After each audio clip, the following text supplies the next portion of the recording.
La pregunta que pretendía el simposio era si hemos avanzado en prevención de preeclampsia. Declaro no tener conflicto de interés. Mi filiación académica y mi filiación gremial está a la vista de ustedes.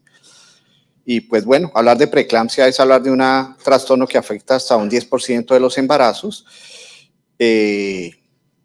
con la preeclampsia que va de 3 al 8% y causa entre el 8 y el 10% de los partos pretérmino. Es la mayor causa de mortalidad materna en el mundo y es una causa mayor de morbilidad.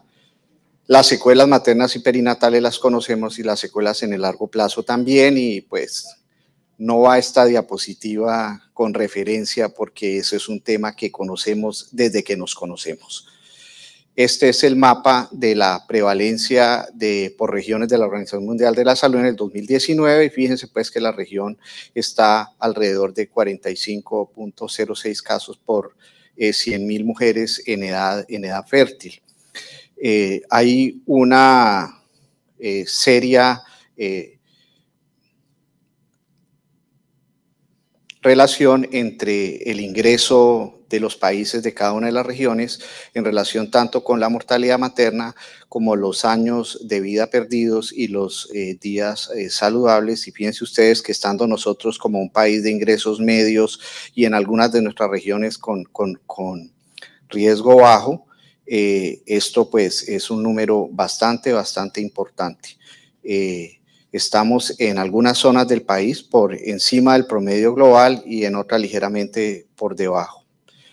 Esta frase es lapidaria. Esta frase es del reporte de mortalidad materna del DANE de este año, que publica hasta el año 2022, y habla de la mortalidad materna en Colombia, donde la segunda categoría más relevante, de acuerdo con el diagnóstico, es esta: edema, proteinúria y otros trastornos hipertensivos en el embarazo, parto y puerperio, que agrupa los trastornos hipertensivos y refleja la baja calidad de la atención médica debido a que la mayoría de las muertes por esta causa son previsibles y es posible detectarlos mediante controles prenatales.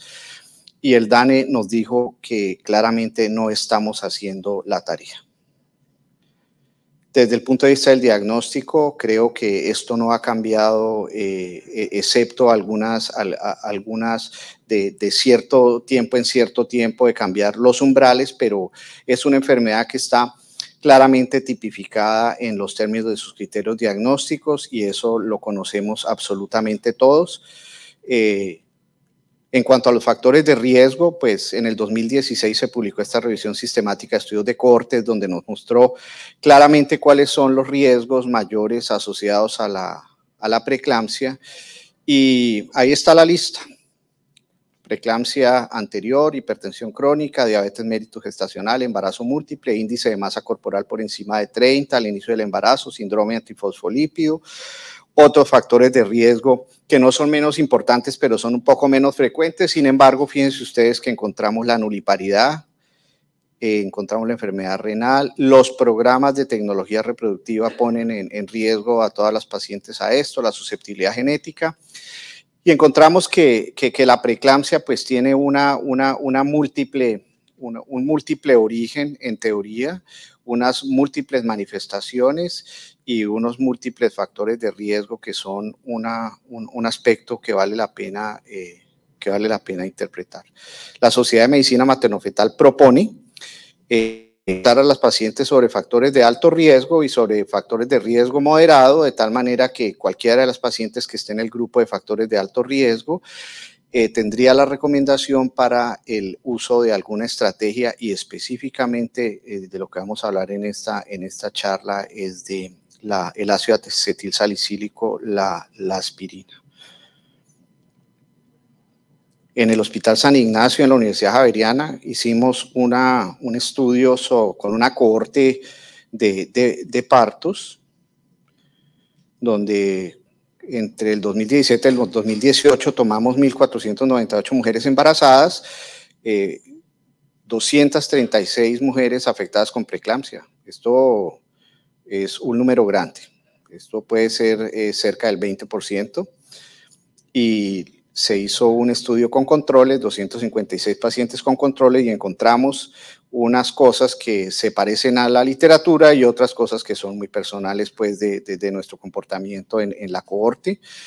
El antecedente de preeclampsia, el índice de masa corporal de 30 o más, la historia de restricción de crecimiento intrauterino y preeclampsia grave, y ojo, la ganancia de 9 kilos o más de peso durante el embarazo y la historia familiar de diabetes mellitus, con esos ORs, esas medidas con sus intervalos de confianza. Y nos llamó la atención que el control prenatal pobre está asociado con los factores, como factor de riesgo a la preeclampsia, con un OR de 2.24, y el consumo de micronutrientes disminuye el riesgo de preeclampsia. Y aquí de pronto va un poco de manera marginal una respuesta a la inquietud del doctor Quijano, en el sentido de que esos pacientes que están consumiendo micronutrientes en nuestro modelo están ingiriendo calcio. La guía de calcio y vitamina D, seguramente eso es una medida indirecta del efecto del calcio en este grupo de pacientes. En cuanto a la prevención, pues las acciones encaminadas a erradicar, eliminar o minimizar el impacto de la enfermedad y la discapacidad, nos encontramos con la estrategia ganadora en este mundo, que es el ácido acetil salicílico. Conocemos el mecanismo de acción, actúa sobre la ciclooxigenasa 1, y esto va a tener una repercusión importante en dos aspectos de la fisiología, uno en la agregación plaquetaria y otro en la modulación de la inflamación a través de la vía del tromboxano y de las prostaglandinas.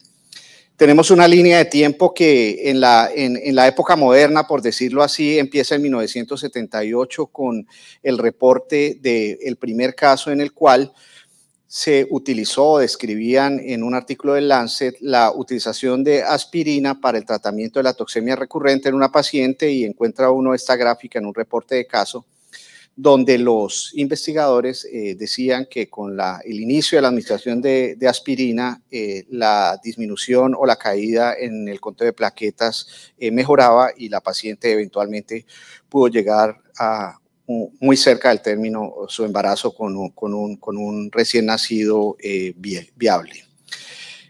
Posteriormente, en 1985, un estudio pequeño que utilizaba aspirina y persantin, el dipiridamol, mostró unas diferencias significativas, a pesar de lo pequeño de los dos grupos, en relación a hipertensión, preeclampsia, pérdida fetal y neonatal y restricción de crecimiento intrauterino en recién nacidos vivos en este grupo. En 1994 se publica el CLASP, que estaba sobre 9.364 mujeres, estaba probando la utilidad de las bajas dosis de aspirina para la prevención de la preeclampsia, y aquí pues la primera decepción que tenemos: 12% de disminución con un intervalo de confianza amplio que pasa por el 1, de tal manera que parecía que hacia 1994 este asunto se estaba desinflando.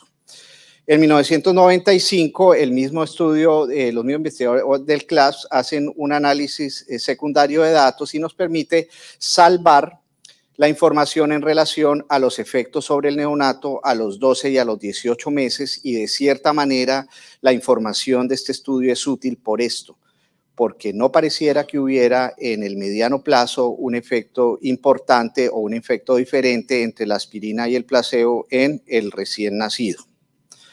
En el 2007 se hace este análisis de la doctora Dooley de la colaboración Cochrane, y ella ya encuentra, a pesar de que los estudios tienen un número muy pequeño y unos intervalos de confianza muy amplios, una reducción del 10% en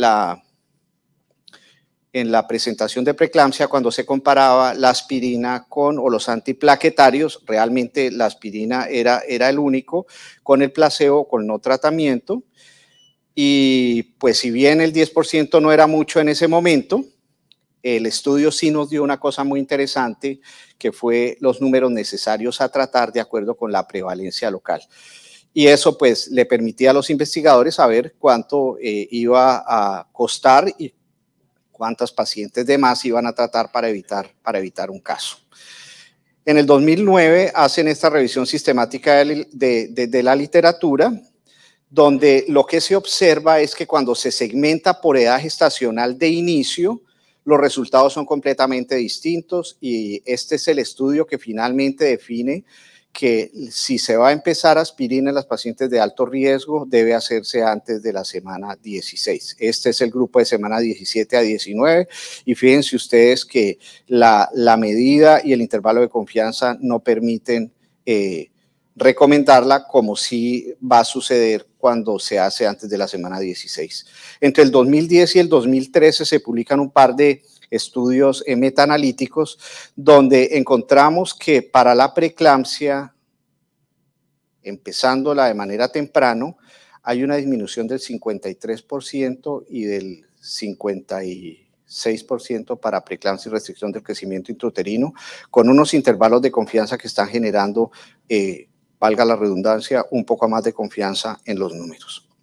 Posteriormente, el grupo del doctor Nicolaides publica este metaanálisis donde el riesgo relativo en el grupo de pacientes que están consumiendo aspirina realmente es muy bajo. La disminución que produce la aspirina en términos de la prevención de la preeclampsia leve o de moderada y severa es realmente importante.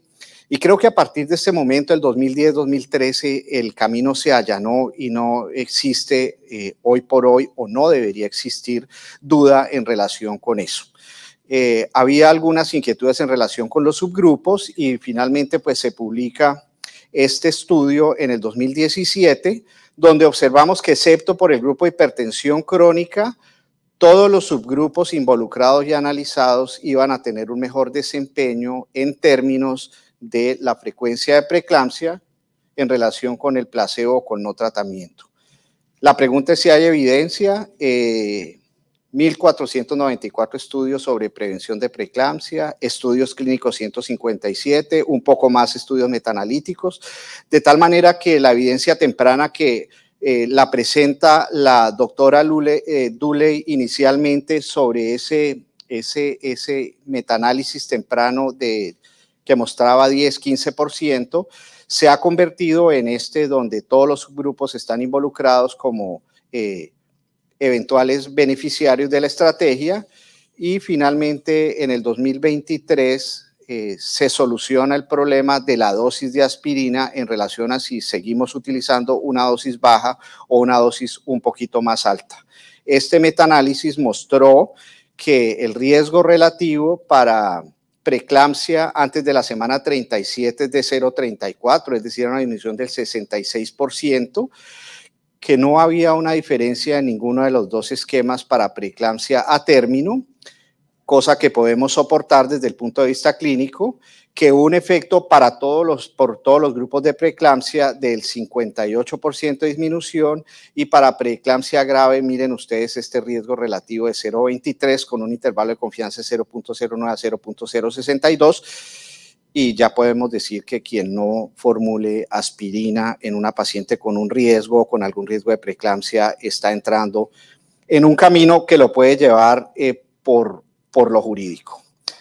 ¿Cuál es el costo o el ahorro de la prevención? En el 2021 se publica este análisis de costo-beneficio, donde se hace una comparación entre la atención habitual y el uso o cumplimiento de la aspirina a dosis bajas en forma profiláctica. Ellos encontraron, investigadores australianos, 34 casos menos de preeclampsia y $1.400.000 en 2 años en una cohorte de unos 6.822 casos en 2 hospitales públicos. ¿Cuál es el problema finalmente de esto? El problema parece ser que es la adherencia.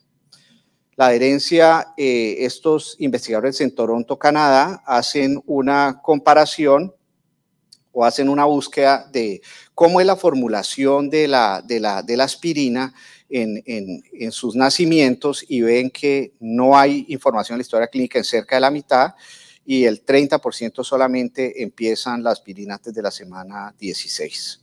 Tenemos nuestra guía de práctica clínica, que es del 2013, con unas recomendaciones importantes en relación a factores de riesgo que no difieren hoy por hoy con lo que se ha escrito en la literatura. Las intervenciones que eventualmente se deben implementar en algunas de estas pacientes y la administración oral, y aquí falla ya en relación con la información nueva, la dosis de la aspirina y esta frase que dice que a partir de la semana 12 que debería cambiarse por antes de la semana 16. A partir de la semana 12 puede ser semana 20 o semana 25 y eso no nos da mucha información en relación a lo que debemos hacer. La Sociedad de Medicina Materno-Fetal saca este año este documento donde propone, ¿sí?, establecer unas métricas para la mejoría de la calidad en este programa de implementación de la aspirina. Y esto termina el documento en esta sencillez. La métrica es el porcentaje de pacientes con indicaciones de aspirina de baja dosis que inician medicación a las semanas 16 de gestación. Y esto nos está diciendo implícitamente que si ellos tienen problemas, nosotros debemos tenerlos también para implementar el programa de aspirina por debajo de la semana 16. La mortalidad materna. En la región, aquí está Colombia, no estamos tan mal como dicen algunos, pero no estamos tan bien como quisiéramos. Este es el dato de mortalidad materna hasta el 2022. Fíjense ustedes, veníamos razonablemente bien hasta el 2018, cuando empezó la mortalidad materna a subir 2019. Algunos dicen que pudo haber sido por la epidemia del COVID, otros no, dicen que la subida fue más temprana que la epidemia del COVID. Sin embargo, al final estamos con unos indicadores que nos están poniendo sobre el 2012 y perdimos alrededor de 10 años de disminución de la mortalidad materna. Estas son las causas indirectas y las causas directas, y vemos que las causas directas de mortalidad materna en muertes por 100.000 nacidos vivos no han disminuido realmente. Como conclusiones, la profilaxis con aspirina tiene beneficios bien establecidos para las pacientes con factores de riesgo de preeclampsia. El uso de aspirina disminuye la preeclampsia en todos los grupos, en la preeclampsia término y en la preeclampsia severa. El inicio del esquema de aspirina debe hacerse antes de la semana 16. La dosis debe ser entre 150 y 162 miligramos. La profilaxis con aspirina está infrautilizada en una magnitud que desconocemos en este momento. La Sociedad de Medicina Materno-Fetal ha delineado una métrica de calidad para mejorar el porcentaje de pacientes en quienes se recomienda el inicio de aspirina. Y al final la reflexión en relación con la charla es si hemos avanzado en prevención. Yo desafortunadamente pienso que no. Yo pienso que la preeclampsia, a pesar de que conocemos mucho, de que cada vez somos más hábiles en nuestra aproximación, más sistemáticos, se nos apareció esto de la aspirina y está sucediendo un fenómeno muy parecido a lo que sucedió con los corticoides y que anecdóticamente fue una de las razones por las cuales se estableció la colaboración Cochrane, y es que después de 20 años de estudios que ya estaban afirmando claramente que los corticoides sí servían para la maduración pulmonar, seguía apareciendo la estrategia en los libros de texto como una estrategia experimental. La aspirina ya está, el primer metaanálisis de la doctora Duley fue en el 2000, llevamos 23 años y creo que si hacemos la reflexión en relación a el número de preeclampsias que nos siguen apareciendo, tenemos esa cierta impresión de que esto no ha disminuido y por el contrario, en algunos sitios tenemos la tendencia a ver un aumento de esto con el aumento que viene de la mano de la mortalidad materna, de la morbilidad materna extrema, de los eventos en el mediano, los eventos en el largo plazo, tanto para la mamá como para el neonato. Les agradezco